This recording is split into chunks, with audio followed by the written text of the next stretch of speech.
What's up, guys? Welcome to Mainly Outdoors. My name's Jesse and this is my truck cab camper. So tonight I drove my truck out to Grand Lake Stream. I caught a quick night hatch down at the hatchery pool. You know, not really doing much filming, just kind of relaxing, doing some quick fishing before I found a quick spot to, park my truck and spend the night.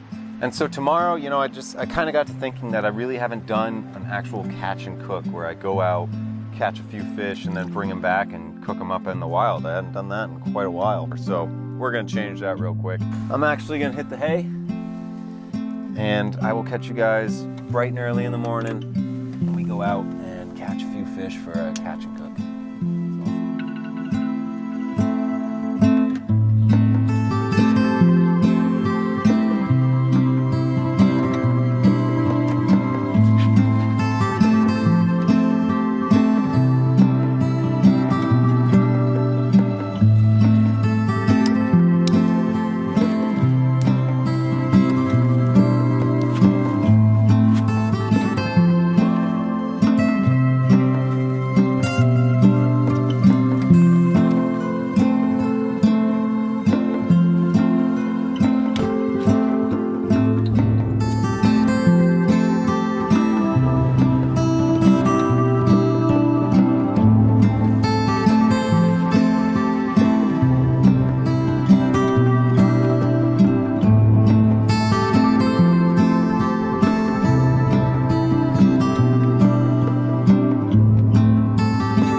All right, good morning. It is a little later than I wanted to start. It's about 5:30 in the morning. Tied on a parachute Adams, and below that I have a little purple haze soft tackle emerger.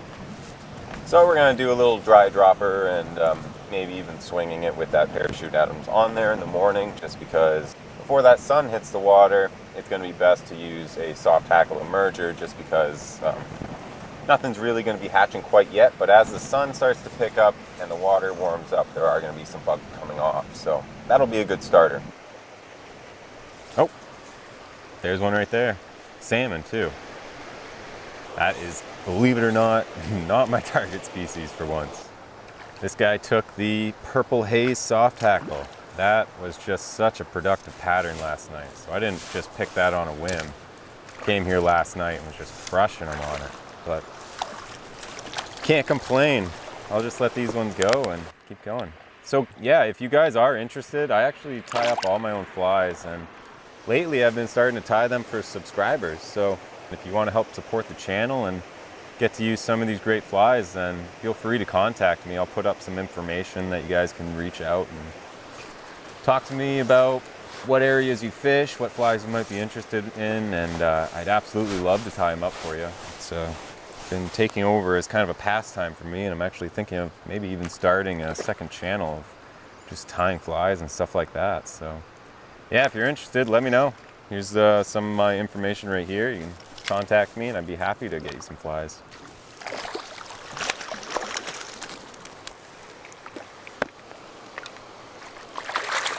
Let's get a look at them here before we let them off.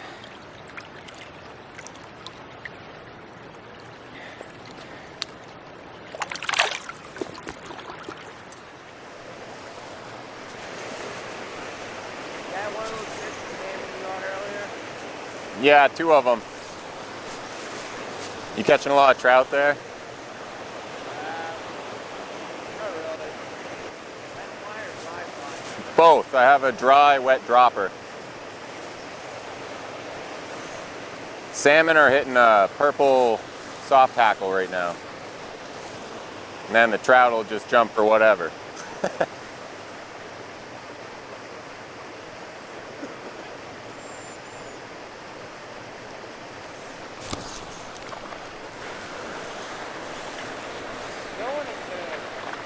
Yeah.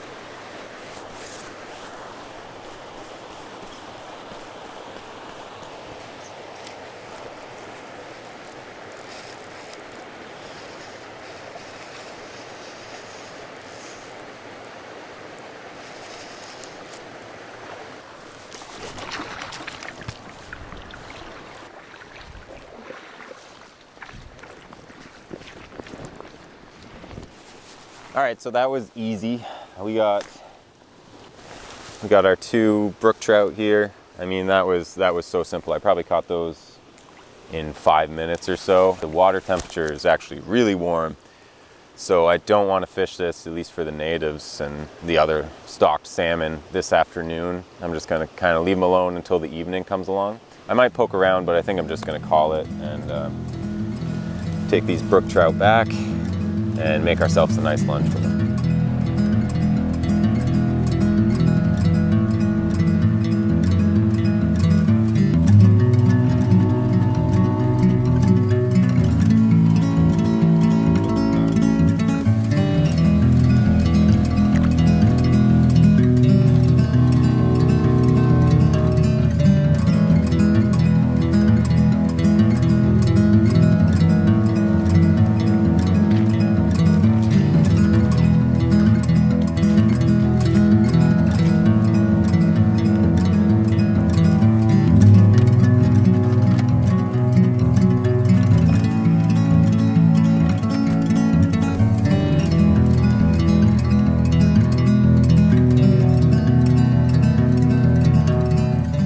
Found a great place to do this. We have a fire pit and everything, so we can cook the trout over the fire. I have a great recipe in store. So today we're going to be making a version of a poke bowl. Of course, it's with brook trout and it's not going to be raw. It's definitely going to be cooked. So it's going to be a little different, but first things first, we're going to get this fire going. I'm going to go gather some stuff. Just a little bit of wood to keep it going. We don't need much. Trout are going to cook up really fast, and it looks like there's plenty of stuff I can scavenge from all over here. Let's get started on that.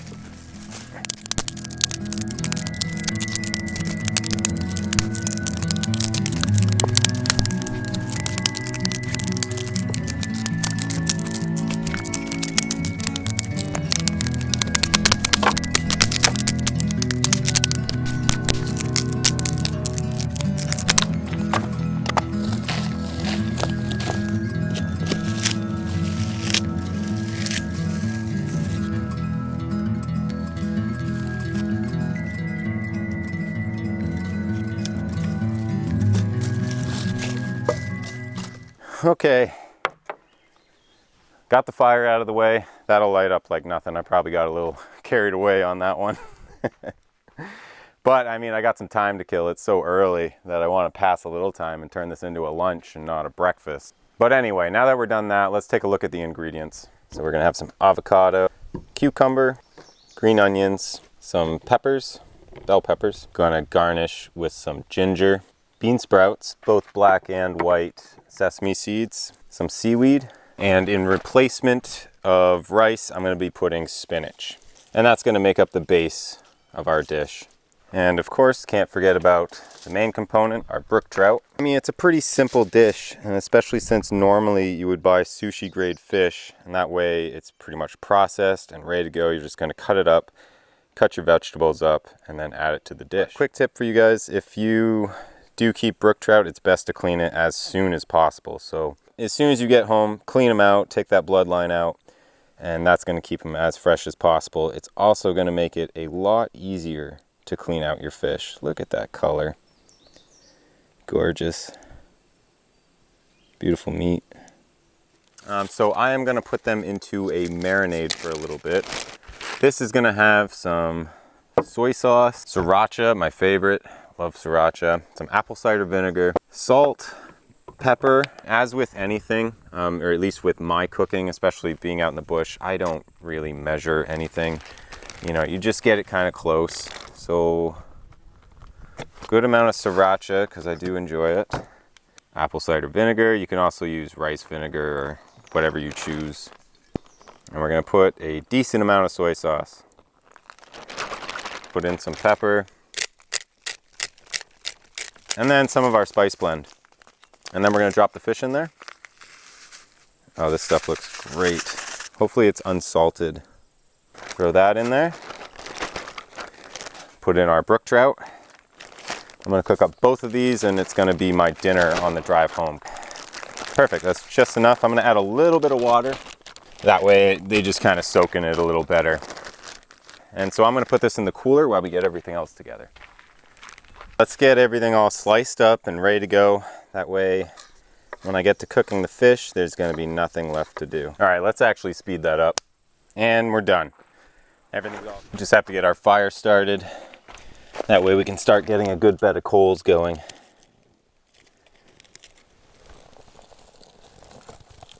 It's already hot enough out here, so I'm gonna stand away from that.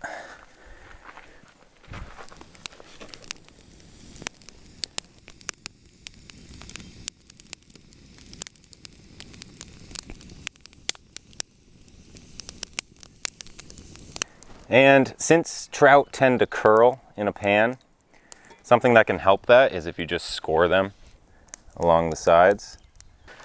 And then we're just gonna add some butter into this pan, and my fire is just about where I want it to be. Just gonna spread around the coals a little bit.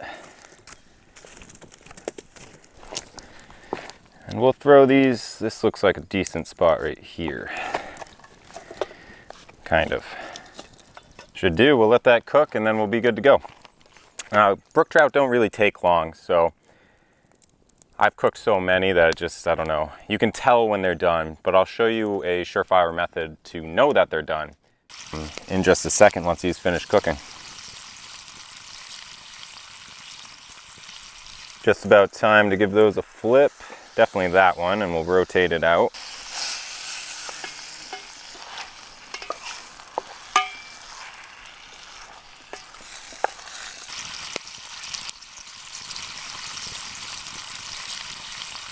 All right, so these are definitely done at this point. I'm gonna take them off, let them cool for a little bit, and then I'm gonna show you that way that you can actually tell if your fish is cooked properly.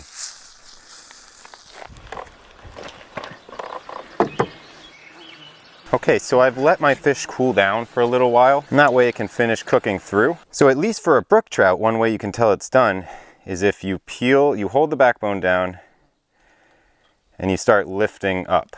And essentially what should happen, the other side will be easier to see, but basically all of your meat should peel right off the bone. If it's hard, it's either undercooked or overcooked. It should just practically flake off. Mine is a little overcooked. But essentially what that's going to do is going to leave all of the backbone in it, and you can see this on the other side. The backbone comes right out and you can see all of the ribs coming out with it. And there's a piece, the undertail, you can see how it's sticking to it. It was actually overcooked here. So anyway, that is how I was taught to tell if your brook trout's finished. Again, lift up, just nice and gently, and you can see how that spine and the rib cage come right off of it. Just like that. The only remaining thing to do is to plate this all up. And the base is just gonna be all of my spinach. So I guess this is more like a fish salad than it is a poke bowl. I don't know what defines a poke bowl itself.